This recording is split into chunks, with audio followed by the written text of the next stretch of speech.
Hello there, and a very warm welcome to the Overseas Guides Company's YouTube presentation. Well, I've always thought that personal experience counts for a lot about anything in life, really. And so I've got some general tips for you this week on how to make your move overseas, wherever you're going, as smooth and also as exciting as possible.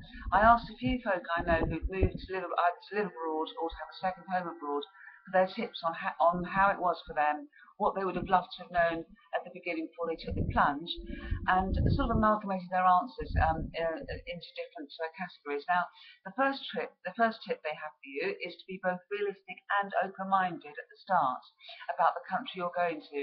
It's important, I think, not to expect everything about the country you're going to be like the image you've got in your head or that you've looked up. If you don't expect too much, then you won't have too far to fall if things don't come up to scratch at the beginning. It can be much easier to cope with and adapt.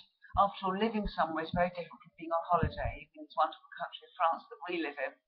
And also give it time. If you don't instantly give up and head back home just when you think things, when it's just a few weeks in, because most likely things will improve and your life, your new life will become the norm for you. Everyone takes time to adjust. Wait it out, give yourself real time and make friends. You may even find you do actually fall in love with the place.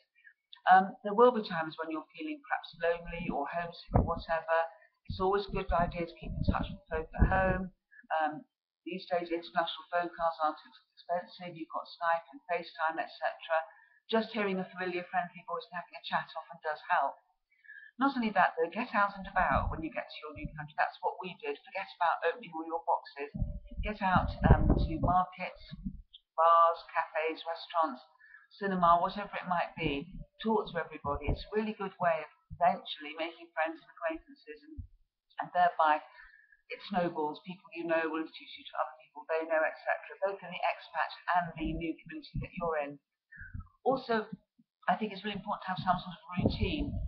Although some people might think it's boring, it's quite comforting to have some consistency in your life. For example, if you have a pet, taking it for a walk every morning, going to a certain shop, a certain market every week, perhaps one night out where you find a nice restaurant you like and go regularly.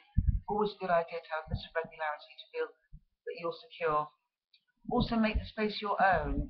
Don't forget to hang some pictures up and photographs, etc. Make your home into a home, not just a house from the start. That's always a good idea. As I say, staying connected is a very important thing to do. Everybody I spoke to said that. They have a weekly Skype call to family and friends. Learn the language. No one expects you to become fluent, but it's a really good idea to learn a little bit if the country you're going to doesn't have English as the first language. Remember why you came. That's really the last thing. What were your reasons for initially wanting to up and leave the UK?